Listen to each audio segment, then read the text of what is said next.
Hi, I'm Hannah. And I'm Matt Hannah. And this is Horror Hour with the Hannahs. Where we talk about all your favorite rom-coms. Or new release slasher horror comedies, ? Well, today we are covering Heart Eyes. So Heart Eyes is obviously a new release. Came out in February 2025 for Valentine's Day. And it stars Olivia Holt and Mason Gooding. Directed by Josh Ruben and written by Philip Murphy, Christopher Landon, and Michael Kennedy. And the back of the box description is, the Heart Eyes killer has wreaked havoc on Valentine's Day by stalking and murdering romantic couples. This Valentine's Day, no couple is safe. Nice. And as usual, we'll be spoiler-free until we let you know that we aren't. Yep. So this will be like our little new release review, and then we'll get into the nitty-gritty later. Yep. Cool. So we saw it last night in theaters at AMC. Did we have any noteworthy theater experiences that are worth mentioning? It was okay. We saw it on a Friday, and I feel like we don't go on weekends a lot, and I realize why. It's because y'all don't know how to behave in theaters anymore. No. Y'all, everybody. There were You too sometimes, though. I'm a perfect theater angel, personally, but on occasion I try and whisper something to Matt. And I go, shut up! I go, shh. Well, Hannah doesn't know how to whisper. If anyone. That's lore on Horror with Hannah's. I think sometimes I know how to whisper. You just can't hear, so I have to be loud. No, you don't know how to whisper. No, you don't have hearing. In the theater, I do. But no, there was just, people are too used to being at home and think that they're at home when they're in the theater, and they're shitty about it. So a lot of people playing on their phones, a lot of people talking very loud, and I was like, come on now. Like, we gotta reteach theater etiquette. Yeah, there was a lot of heckling by a group of youngsters in the front of the theater, and then some girl kept yelling at them to shut up. Oh, what a joy. I believe in re-education camps for theater goers, you know? Let's not do that at all, given the state of the country right now and what RFK wants to do. So you took it there. Strike that. You took it there. Strike that. Okay, so that was our, I guess, noteworthy theater experience. I will say, it's Matt's birthday month, so we got a free large popcorn and a large drink, which improved AMC A-list, the baby. theater experience. So that's cool. Also, it was free for me. Bless. Yeah. Bless up. Free as in I pay $25 a month, but yeah. Did we have any expectations going into this one? To be honest, I was weirdly excited about it. I liked all of the trailers. I thought it seemed kind of clever, and I don't know exactly what the trailers were doing, but they kind of brought me in more than I think some of the other trailers for horror movies around the same time did. Mm-hmm. So I was interested. I think you became interested when we thought we could see Hard Eyes as part of AMC Scream Unseen. It was either going to be Hard Eyes or Companion, we figured. And then Matt, once he realized we got Companion, was like, oh, I guess I wanted to see Hard Eyes because I'm mad that we got Companion. Yes, I agree. So here we are. And that's what did it. And this was so fun. Yeah, straight off the bat. I actually really enjoyed this. You'll probably see on one of our TikToks, but was shocked. I was like, that movie had no right being as good as it was, but for what it was pretty damn good. I was laughing during the first scene of the movie, and I laughed the whole movie, out loud laughing. I laughed out loud the whole time. It was very funny. Well, just a few pieces of background before we get into our spoiler-free thoughts. This movie debuted at $8.3 million for the weekend. Oddly, the following weekend, it grossed $9.9 million, an increase of 19%, which is extremely uncommon for horror films, which normally see steeper drops in their second weekend. So this movie, I think, got pretty buzzy, pretty fast, which is really fun. And I think part of that is that the second weekend it was out was Valentine's Day weekend, but I also read statistics that they interviewed people who were seeing the movie, and a weird percentage of the people were not couples going for Valentine's Day. So just must have been single buddies going to see this for our theater was Valentine's mostly Day. Packed. We were in a pretty small AMC theater, but there were a lot of people. It was very full. We both had people next to us, which I feel like doesn't always happen unless you're at and even brand though new release. Some people were annoying, it was actually pretty fun for the vibe of the movie. Yeah. So the other quick background fact that I have is there are two detectives in the film that are investigating the Hard Eyes killer named Hobbs and Shaw. Yes, a reference to Fast and Furious. The screenwriters confirmed that was always in the script, even before they cast Jordana Brewster, who plays Mia Toretto in the Fast and Furious That's where series. I knew her from. I could not figure out. I was like, I know who that is. That's even funnier. That is why. Yeah, and they acknowledge it, though. The one girl's like, wait, like the movie? And Yes. they're like, what do you mean? They just like, don't understand. Which is funny, but yes, that was actually in the script before they cast her. Very funny. But I think that makes the joke like It's even funnier. 5 times funnier. Yeah. That's all I had for background. Just some little things. I didn't watch like a lot of interviews or anything for this one. This was just like a fun time, and that's what I was trying to keep it as. Yeah, so let me talk about it for a second, because I want to say why I think it works so well and why it's actually one of the more unique movies I've seen so far. Yeah, so that's what this podcast people is will for, complain. my dude. I will straight up say this is not a horror movie first. This is a meta commentary on rom-coms first, and then it basically uses horror as the vehicle to tell that story, which to me I thought was genius. I was like, that is a perfect way to do this. So if you were like a rom-com fan, especially some like bad rom-coms, I think you'll really enjoy this, because it's clear the people that made this love those and have a lot of like reverence isn't the right word, but like a lot of just appreciation for them. And they're able to just nail all of those beats in the funniest way possible. And like they really, it's not tongue in cheek. It's more, it's just like I said, meta commentary. It's like what Scream did to horror movies, Hard Eyes is to rom-coms. But it's funny because there's also a lot of, I would say, Scream references throughout this as well. So it's this weird amalgamation. It's very Scream inspired, I would say. But I think the sense of humor goes even further into like the parody side without being inauthentic. Like, this is something Matt and I have talked about since The Monkey, that there is the sense of humor where it feels like the characters are genuinely like in that experience. Like, Yes. they're not in on the fact that there is a joke. And that's what this movie felt And that's like. what makes it funnier. And it right? makes it way like funnier. when the characters are not in on the joke. That's what you mean. Yeah. And so because every character is playing this deadly serious, even though the movie's really silly and the script is really silly, it creates magic, is the way I put it. It really creates like a fun experience for you. And because of that, you drop you have more suspension of disbelief, I would say, as well. Yeah. Because you're like, oh, all these characters are idiot rom-com protagonists. Like, the decisions they're making are rom-com decisions, so it allows the horror decisions to feel more realistic because you're like in that world. It just overall, good script. Like, I was pretty impressed. Yeah, I was too. In the rom-com department, I thought it was so fun how it played on a lot of the rom-com tropes. Like, the meet cute in this movie is so freaking funny. And then they have the grumpy sunshine trope, which I love so much. And then there's a bit of the like fake dating trope. So I think it plays on those tropes really, really well. And that's what makes it, you know, both the rom-com and slasher. I think it's a really fun combination. And as someone who reads a lot of like romance novels and like loves a rom-com, this was a perfect combination for me as a horror podcaster who does those things. And it really was. It felt like, what's the channel that does all of the really bad rom-coms? I can't think. Hallmark. Yeah. I feel like it felt like it was really taking a shot at those. And I thought that was pretty funny for me, at least. Like, especially the Christmas ones. What's the term you use? The grumpy... Grumpy Sunshine? Yeah, the Grumpy Sunshine. That's a big part of the like Christmas Hallmark ones. Grumpy Sunshine is just like an iconic romance novel Oh, trope. in general? Okay. I love Grumpy Sunshine. I love when the woman's grumpy and the man is sunshine. And that's what... And that's what this this was, is. which is very fun. So overall, that whole dynamic just works. And I think when I'm like, I want unique movies to come out, I want something new. Like, to me, while this is like kind of a parody, I think it succeeded in that. Like, so I would recommend, it's a good theater time. It's like maybe have a beverage and watch. And I know some people said that about Companion, and I disagreed. I found this significantly funnier and more entertaining than Companion. That's just me, though. I liked Companion. I didn't love Companion.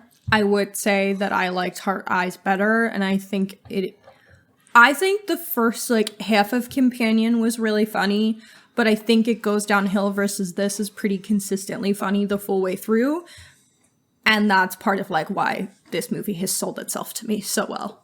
Yeah, this of the horror comedies that have come out this year, this actually nails the tone better than any of them. And it's consistent. It's like across the board. Like I never felt the tone or the jokes like wearing thin. And I think that goes back to just the actors are taking it so seriously, like that you're just bought in. I like the sincerity of the performances. Yeah. Inside the silly script. So, they also have such great chemistry, which helps a lot. Because sometimes you watch a horror movie, you watch a romance, and you're like, these two people fucking hate each other, or like they have no interest in being anywhere near each other's faces like that.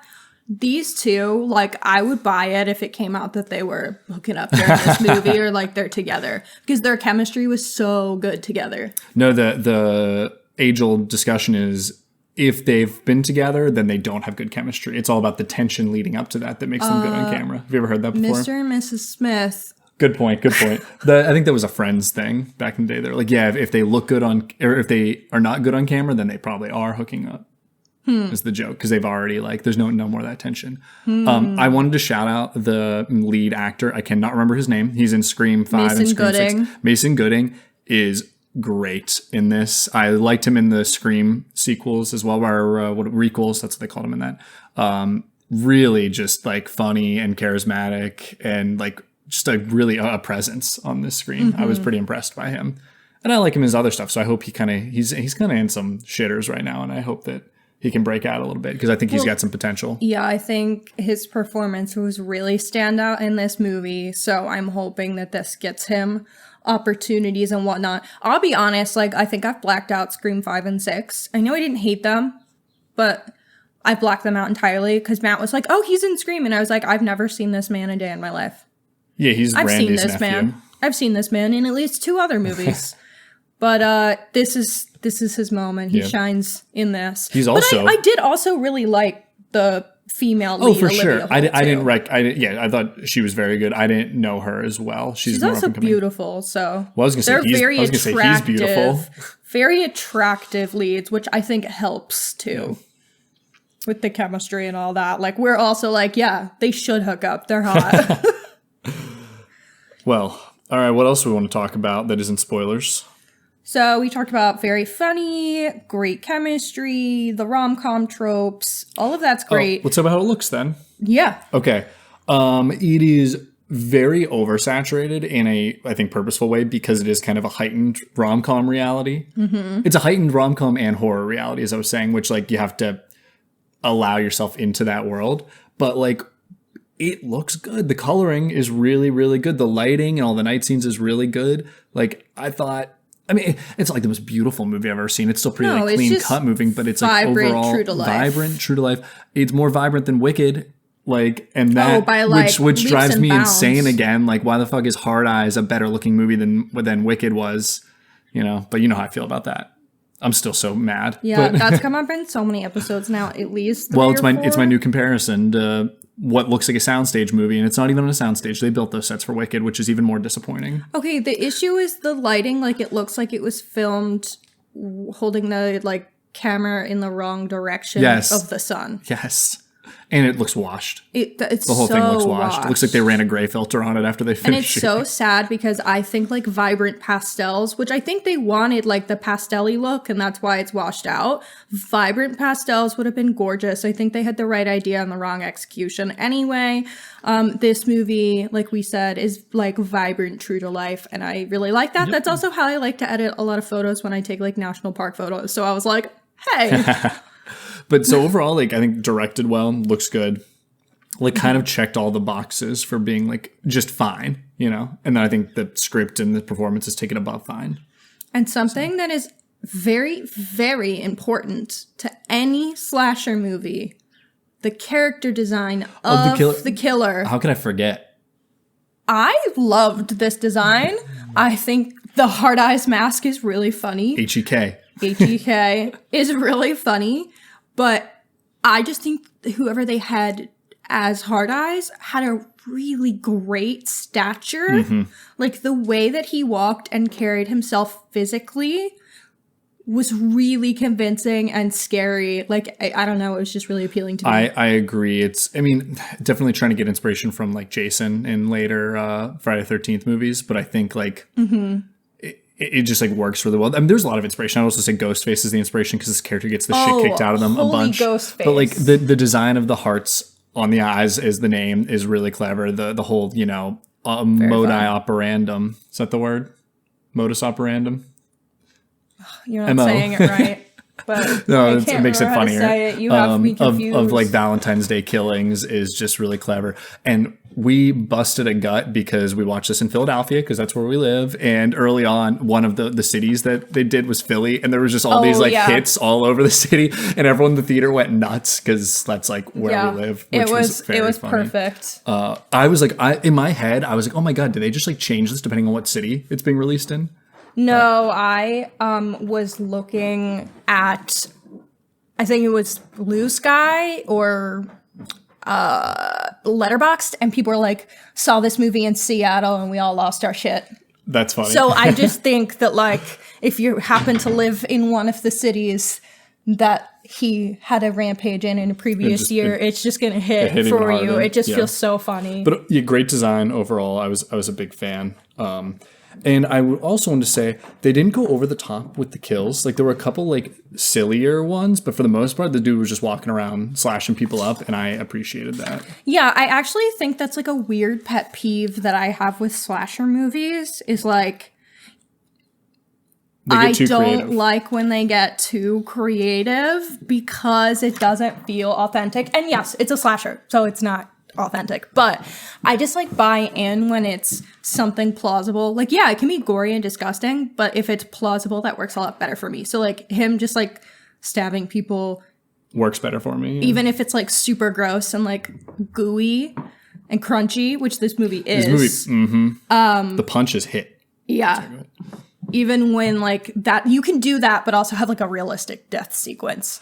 I blame Friday the 13th for all that because they were like, what else are we going to do? And then so they just started getting weirder and weirder with the kills. And that became like a thing. Like, oh, who can create the craziest kill? And it's like kind of distracting. Like they even did it in the most recent Halloween franchise. And there were like a couple that I was like, this is not really what this series is known for. Like it's supposed to be a little darker in tone. So I was like, there's one house that Michael walks through when he's on his like little spree. He just like goes through random people's houses, but the one house that he's in and he like brutally kills people, like the kill doesn't make sense. And I remember in the moment we looked up and we were like, why the fuck would they do that? Oh, mine was when he kicks a door and a lady shoots herself in the head with a gun on accident because he kicked the door into her gun. That was the one that I was like, all right, guys, come on. Like Michael's supposed to be a little more serious in my mind, but you know. Happens. But yeah, did love that. There is one crazy death sequence in this, I would say. But even that I like, yes. But I like buy into it enough. So like it doesn't bother me. Yeah. Was this movie scary as a horror comedy?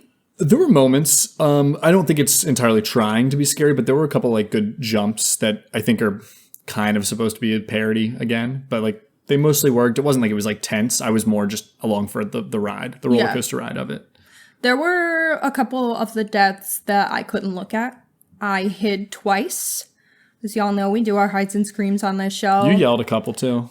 I hid twice. I did not scream, but I probably, had some sort of like vocal reaction. I might have too. There was like one or two jump scares that I was like, ah! But like not like scream like I have been known to do. The first time the killer tries to get our main characters was actually like a really good scare because they didn't build up any tension to it. It was so unexpected that I really enjoyed it. Yeah, so loved all that. I also think this movie does a really good job. If it brings up an element, it brings it back. Chekhov's straw, Chekhov's flag. Is that a spoiler? No, it's really good about actually following through instead of just bringing the up second like she brought out a metal straw and I was like, oh, there's Chekhov's straw. Yeah. Because they kept like focusing on the straw and I was like, I know that straw is coming back at some point. Yeah, I think they did a really good job of when they bring something up, it's coming back. It's there for a reason. And I feel like sometimes with like goofy movies, like horror comedies, that doesn't always happen. Like they kind of falter on that sometimes. But this one, effective. Loved that. Anything else that's spoiler free that we can say right now? No, I got nothing else other than we liked it. I'd recommend going to theaters to see it if you're just looking for like a fun one. Definitely a good date night movie, like for sure. Especially if you are a fan of either of these genres or even just a fan of like kind of meta parodies of them, then very, very worth it. If you're a Scream fan, I'd see it. If you're a rom-com fan, I'd see it. Like, Yeah. it's just fun. Yeah. So. I overall would definitely recommend a theater viewing. I think seeing it with a group of people, like laughing with a group of people is always fun. And this movie will hit. You will have other people in your theater laughing. Yes. So it's like, it's good energy. This isn't like Presents though, where I'm like, you must go see this in theaters. It's more of a like, it's really fun. If you're looking for a fun night, go watch it. Yeah, You know? I agree with that. So you want a spoiler zone now? Yeah, let's get right. into the spoiler zone. Now we're entering the spoiler zone. Ladies and gentlemen, welcome to the spoiler zone. After this point, you're going to hear some things that you might not want to hear. So let's start with our 15-second summaries. Sure. Let me pull out my timer. I can go first. Okay, are you ready? Yeah. Go. When two people are mistaken as a couple by the Hard Eyes Killer, nonsense ensues. 5 seconds. Good work. All right. My turn. Yeah. Ready, go. Okay, so one couple is trying to kill another couple and other couples because that's their kink and they like to kill together for fun. And we don't kink shame here. Except maybe for killing. We should kink shame. Yeah, we for gotta kink murder. shame. We gotta kink shame these murderers. Yeah. That's, So spoiler, there are not just one killer, not two killers, but there are 3 killers throughout this movie. it's one of the things that I think makes it very Scream. Yeah, it's very Scream inspired. And it's almost like silly in what the way they reveal it. Like the Scream ones are actually like so pretty good dumb. reveals. This one, it's like really dumb, but in a funny and on purpose way. It just works. So The reveal was probably my least favorite part of the movie. Not that I have a problem with who it is and why. Oh, I liked because it. I think it's dumb and it's fun. But I didn't love how they did it. So, But you want me to give Matt's the full, gonna actually read the full plot review? now, I've been so struggling you'll hear. recently, so let's see how I do. Okay, so here's the movie. For the past few years, a serial killer known as the Hard Eyes Killer has moved from different cities in the United States, killing multiple couples on Valentine's Day. In the present year, Hard Eyes moves to Seattle and murders 2 couples, one at a winery and one at a spa. Elsewhere, Allie, a pitch designer for a jewelry company who has recently broken up with her boyfriend, is being ridiculed for a commercial she wrote involving doomed couples, seen as offensive due to the recent string of murders. Allie's boss, Crystal, orders her to work with famed designer Jay Simmons. Jay suggests they have dinner that night to gain inspiration. Allie and Jay meet at the restaurant, but the conversation gets heated when they question each other's statuses and backstory. Jay leaves and Allie follows, kissing him as she sees her previous boyfriend approaching with his new girlfriend. From a distance, Hard Eyes watches. The two of them reconcile their differences and take a cab to Allie's apartment, where Jay helps her break in to her apartment because she forgot her key, cutting his hand in the process. Allie helps tend to Jay's wound upstairs, only for Hard Eyes to attack them. He chases them, knocking out Jay in the process. Allie flees and the police arrive. Detectives Janet Shaw and her partner Hobbs arrest Jay for the murders due to evidence regarding a wedding ring engraved with the initials JS at the winery where Hard Eyes murdered the first couple, though Jay claims his innocence. At the station, Hobbs and Shaw point out how Jay's initials match the one on the ring, and Shaw points out that he was in the same cities at the same time as the killer's previous attacks. Allie waits in the lobby with the desk clerk and meets David, who is working on the computers. David asks Allie out on a whim, but Allie declines due to her recent stress, and David leaves. Hard Eyes invades the station. Shaw confronts Hard Eyes, who disappears while Hobbs is killed. Allie rescues Jay, and they flee to a drive-in movie theater where Hard Eyes slaughters several moviegoers. They decide to confront the killer. In the scuffle, Jay manages to stab Hard Eyes, and they unmask him to reveal an unknown man. The two of them are tended to by an ambulance while Shaw arrives with a hurt arm. She offers Jay a ride home, and he accepts. At home, Allie realizes she loves Jay and goes to find him at the airport. However, she is unable to find him until Hard Eyes calls her, telling Allie that he's holding Jay captive at a chapel. Allie arrives, and Hard Eyes unmasks himself as David, who reveals that the previous Hard Eyes was a copycat and a fanboy named Eli. Shaw then reveals herself as another Hard Eyes and David's wife. Both she and David have committed every murder as Hard Eyes, switching out the costume. Their motivation is a kink for killing together for fun. They present Allie with the choice of killing herself or Jay, but she shoots Shaw instead, hitting Jay in the process. The two couples fight as Jay stabs David in the eye with his own arrow. Allie then pushes Shaw into a sword on a statue of St. Valentine, which kills her. At the same time, Jay shoots David with another arrow, finally ending his and Shaw's killing spree. 1 year later, Allie returns to med school and the couple attends a drive-in movie. Jay asks Allie to move in with him, but she instead proposes and he accepts. And that's our movie. Yay! Happy ending. Has a cute little rom-com happy ending. I did a great job reading that one. I just want to say, I thought that was pretty damn good. Word. Feeling overwhelmed by life's challenges? As frequent listeners know, I work in mental health, and I'm constantly advocating for accessible mental health resources, like therapy. And at Salt River Therapy, therapists provide you with a safe, affirming space to heal and grow. Their boutique practice offers compassionate, quality therapy for individuals and couples, both in person in Brooklyn and virtually throughout New York and New Jersey. They specialize in anxiety, grief, low self-esteem, identity issues, trauma, relationship challenges, and more, and accept most New York Aetna plans and have sliding scale rates available. Ready to prioritize your mental health? Schedule a free consultation today at saltrivertherapy.com. Let the therapists at Salt River Therapy support you on your journey to well-being. So, let's talk spoilers. Yeah. This movie is actually so cute and so stupid and so funny, and it just like hit everything for me. Everything worked. Maybe I'm a sucker. I don't know. Yeah, the romance plot from A to Z works really well.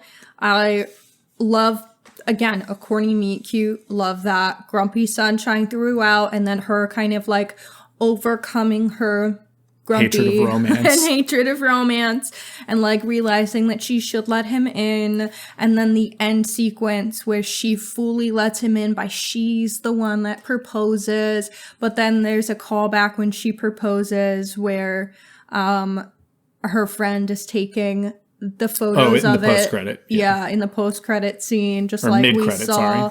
in the beginning of the movie with the photographer taking that random couple of the winery's photos. Yeah. It's just so many good tie-ins. There's so many funny jokes about like couples and romance in here, because you bring up the first one. The movie opens with an engagement that's completely scripted by the woman, and she is literally like mouthing the words to the guy as he's saying them, and it was cracking me up at the beginning. So like throughout, I think if you're a couple, like there's things in here that you're gonna like recognize and find really funny as well. At least I did. Yeah, overall, it's just such a fun, enjoyable movie, but I do think if you're into the romance genre, it will hit in that way. Or like you, like Matt said, are a couple with a cornball. Yeah. Which is us. So it just I'm the cornball. It just worked on those levels. So I think mostly spoilers. We're going to be talking about just like little plot elements we liked that really led to like the rest of this.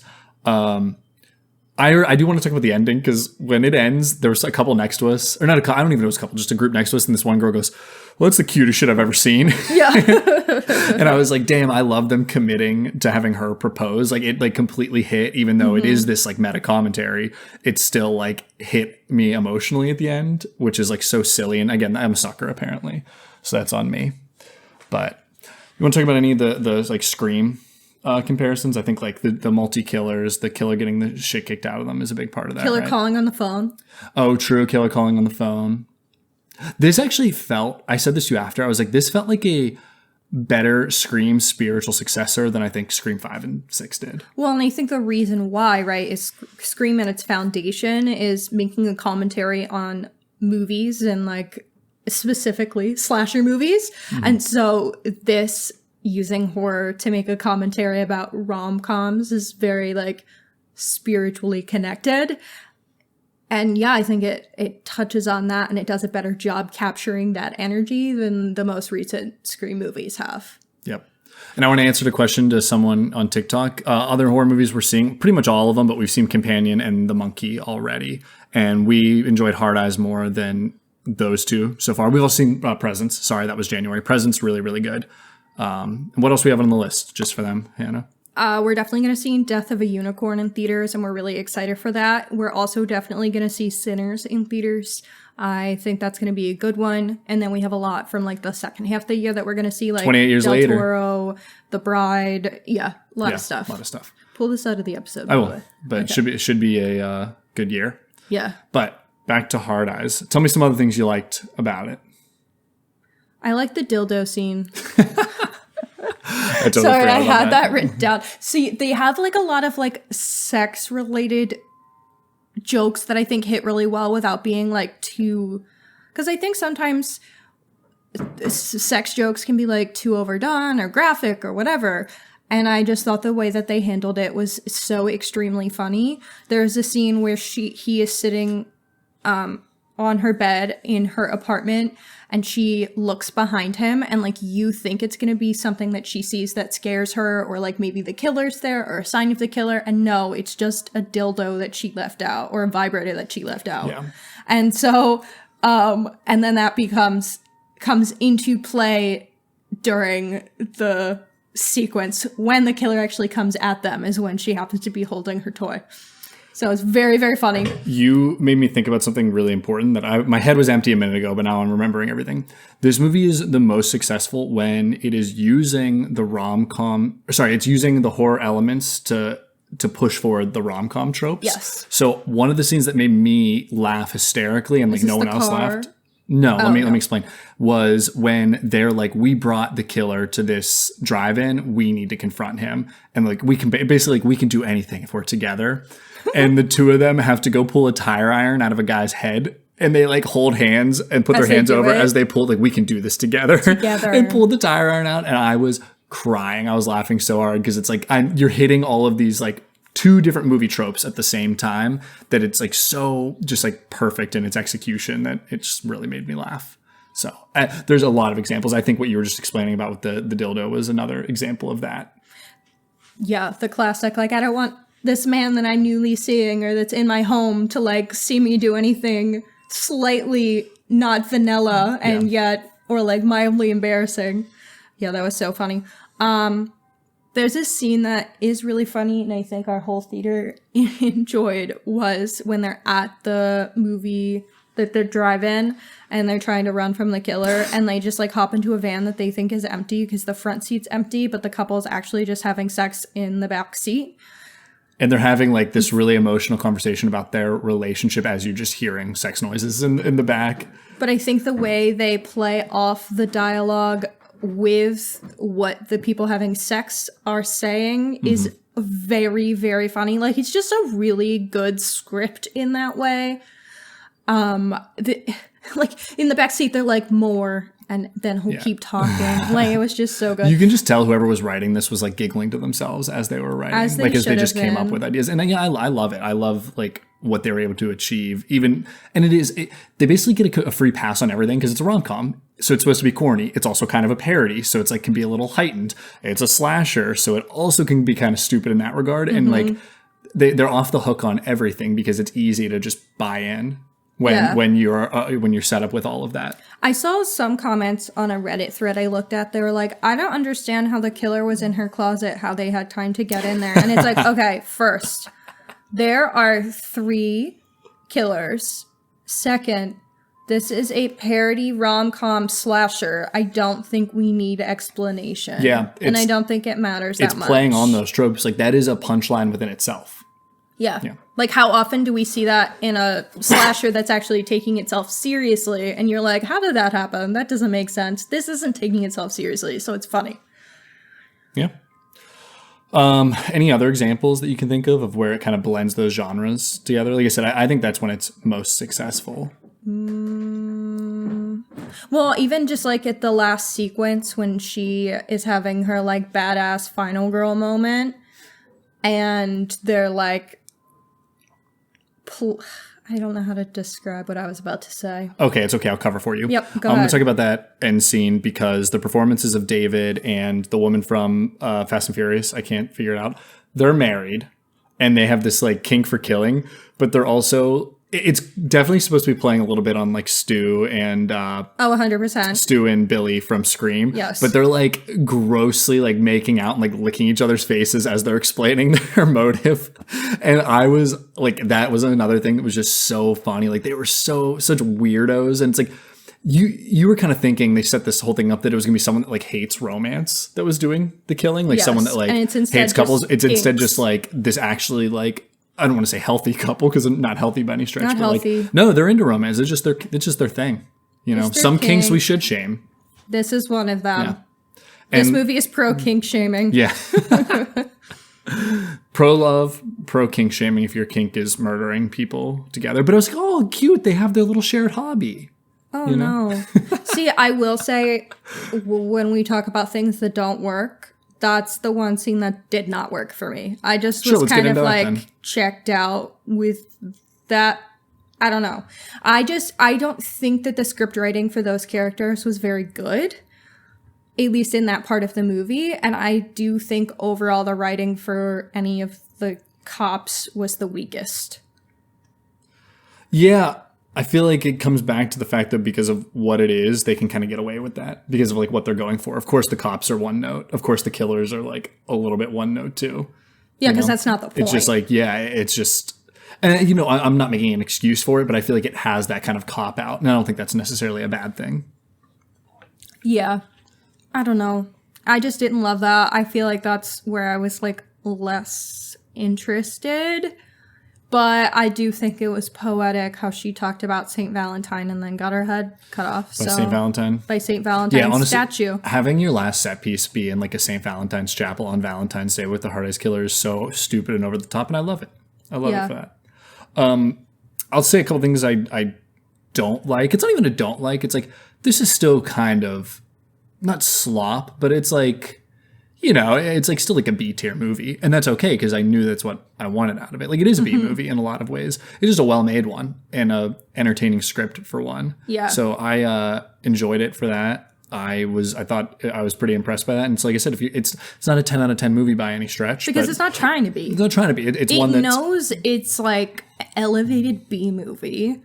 basically, yeah. And that's the same like how we talked about From Dusk Till Dawn. Like when it knows, it knows. I felt very similar vibes, to be honest, which is Yeah. like high praise for this movie. I would compare it to like Dusk Till Dawn, which is trying to be a B movie and trying to be the best B movie it can, and that's what Hard Eyes is doing. Yeah. Which, like, that's what slashers are. That's what rom-coms are. So it fits the meta even more. It's like the writer of this was doing 4D chess apparently for this stupid little movie. They had 3 writers. So 3 writers. They were, well, all 60 together chess. it I don't worked know. out.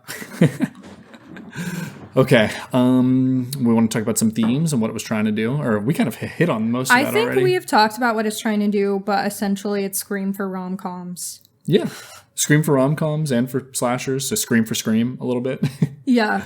What do you think it's actually trying to say beyond that, like about the romance genre? Because I don't actually know what it's trying to say. I think I can take this. I think I can take this one. Okay. I as I said before, I think that the writers and directors of this actually have a lot of like reverence for both slashers and rom-coms, but in a healthy way where they're like, yeah, they are kind of stupid. Like the way we talk about how Twilight fans are very self-aware, and that's why I love Twilight fans. Hell yeah. They were very self-aware that like there are a lot of bad rom-coms and there are a lot of bad horror movies. So let's make fun of that in a really, I think, clever and unique way by combining them.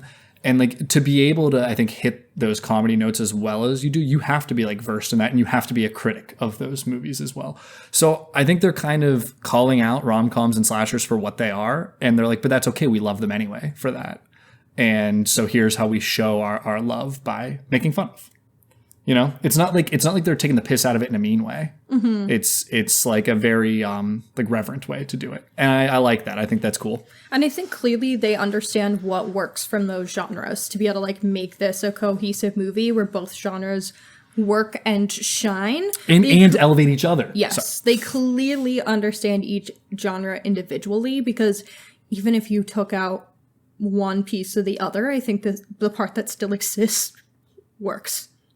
They just work even better together. Yes, completely. If they were separate, it would just be a typical rom-com, maybe a little bit parody, or a typical slasher. It's the combination that really, I think, elevates this to something more interesting and unique and fun. Definitely. And I like getting something unique, even if it is just a genre blend. At least it's something a little bit different. Honestly, I'll take that. I'll take a swing. This is the kind of like romance novel that I would fuck with so hard. This would be great as a book, actually. Yeah, like this would be a 4.5 stars for me. I'm just saying it now if the writing Bookreads, wasn't bad. What's that called? I use Storygraph, but okay. Goodreads is the other one. Yeah. But yeah. Yeah, maybe they should. I'd read the fuck out of this. I got a really important question for you. Would you watch a sequel? I would. And do you think it should get a sequel? I don't know. I worry any more with horror sequels, because I just think a lot of times like a movie is good and we don't need to like level that up. But I think similar to how like there's a lot more that can be said with Scream about the genre, like there's still a lot, there's like more meta commentary that can be added and layered on top of this. So I wouldn't hate it. Like if there were a sequel, I'd go see it. I agree. I think it's said its piece, and I don't know if there's much more it could say about the rom-com genre, where I think like the Scream movies were able to come up with more things to say about horror and about sequels in general, but that's been done. So it's not like you can do sequel commentary because that's already has a perfect version of that, which is Scream 2. Yeah. Right. So I'd be seated, but I don't know if it's necessary. I think this is a pretty good standalone movie. But, you know, I'm sure if it makes money, we're going to get one. And, you know, I didn't want to Smile 2, and I loved Smile 2. So yeah, I can't, I'll hold my opinion until we see Hard Eyes 2. If we see Hard Eyes 2. I don't really understand like what is considered a good profit margin for horror, I guess, for them to make another one. But I was listening to an episode of a podcast with Jason Blum, who, by the way, your movies that you're putting out this year are not it. He is falling off. I feel kind of bad, but he's not know how to pick them right now. However, he was actually talking in an interview I heard about how horror right now is actually the most profitable genre for theaters, and that's why we're getting so many of them. It's because they're cheap to make. And that they are going to theaters instead of just streaming primarily. Interesting, because people go to the theater for horror movies. Yes. Weird. I don't know why. And versus other ones. Maybe it's because they know it's like, it's comforting, it's easy to, you know what you're going to get. You know, you're not going to be like that challenged in any way. You're not going to have to think too hard. Most of the time. Yeah. Also, what he was saying is that typically right now, the reason why we're not getting new IP is because they don't make money. New ideas aren't making money. The only movie last year that, in his take, was like a successful, like a box office success for a new movie was Long Legs.